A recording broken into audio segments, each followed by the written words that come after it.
এটা ৰাজনীতি সিহঁতে মানে কিবা পলিচি কৰি আছে বুলি কৈ আছে, কিন্তু পলিচিটো আমাৰ বিজেপি গভৰ্ণমেণ্টে কৰা নাই, উল্টা মানে কংগ্ৰেছ লেড এলায়েন্সবিলাকে সিহঁতে পলিচি কৰি আছে যে আমাৰ মহিলাবিলাক মানে সদায় মানে সিহঁতে পাছত থাকক আৰু অকল মহিলা বুলি ক'লে মানে অকল ৰাহুল গান্ধী সোনিয়া গান্ধী আৰু প্ৰিয়ংকা গান্ধী কেইগৰাকী মহিলাই ওপৰত সিহঁতকে ওপৰত উঠাব বিচাৰে, বাকী মহিলাহঁতক সদায় মানে পাছত থ'ব বিচাৰে আৰু তেওঁলোকে কৈ আছে যে 29ৰ যি লোকসভা নিৰ্বাচন হ'ব সেইটো সন্দৰ্ভতে মানে এইটো টাৰ্গেট কৰি তেওঁলোকে এতিয়াৰ পৰা ট্ৰেইনিং এটা কৰি আছে, তেনেকৈ এটা অভিযোগ দিছে।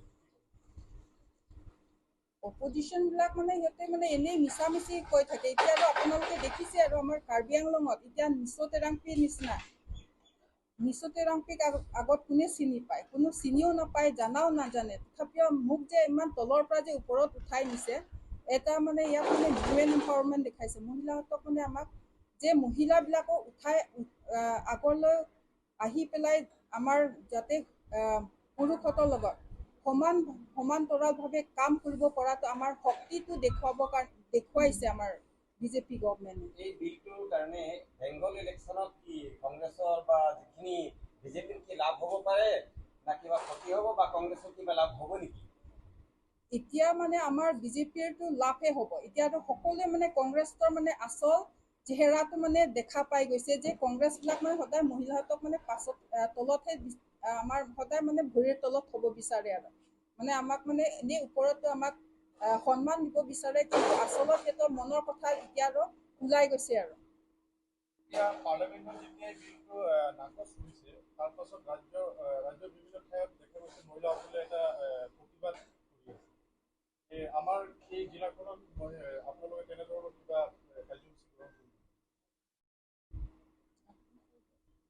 কাৰ্যসূচী গ্ৰহণ কৰিছে? অহাকালিলৈ আমাৰ কাৰ্যসূচী আছে, যিহেতু অহাকালি আমি সকলো মহিলা মিলি আমি প্ৰতিবাদী কাৰ্যসূচী লৈছোঁ, যিহেতু আমি মহিলা জন আক্ৰোশ প্ৰতিবাদী কাৰ্যসূচী অহাকালি লোৱা হৈছে, যিহেতু কংগ্ৰেছ নেতৃত্বাধীন ইণ্ডি এলায়েন্সত নাৰী শক্তি বণ্টন বিধেয়ক 2026 বিৰোধী স্থিতিৰ বাবে 33% মহিলা সংৰক্ষণ কাৰ্যকৰী নহ'ল।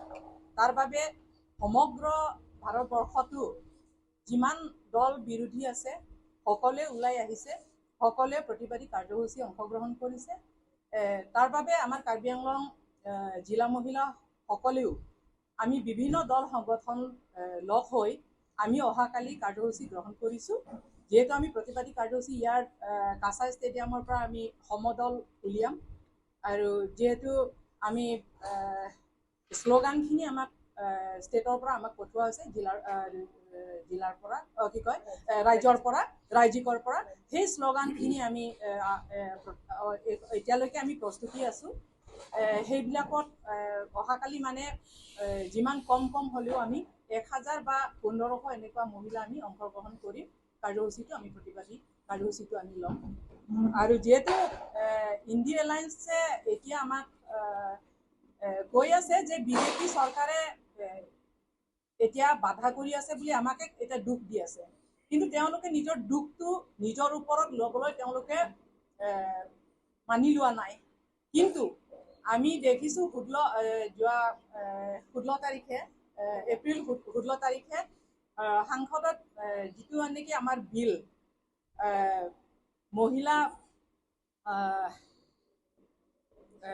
নাৰী শক্তি বণ্টন বিধেয়ক যিটো বিল, সেই উত্থাপন কৰাৰ সময়ত তেওঁলোকে কিয় পাৰ্লিয়ামেণ্টৰ পৰা তেওঁলোকে উলিয়াই গৈছে? কিয় তেওঁলোকে ওলাই যাব নালাগিছিল?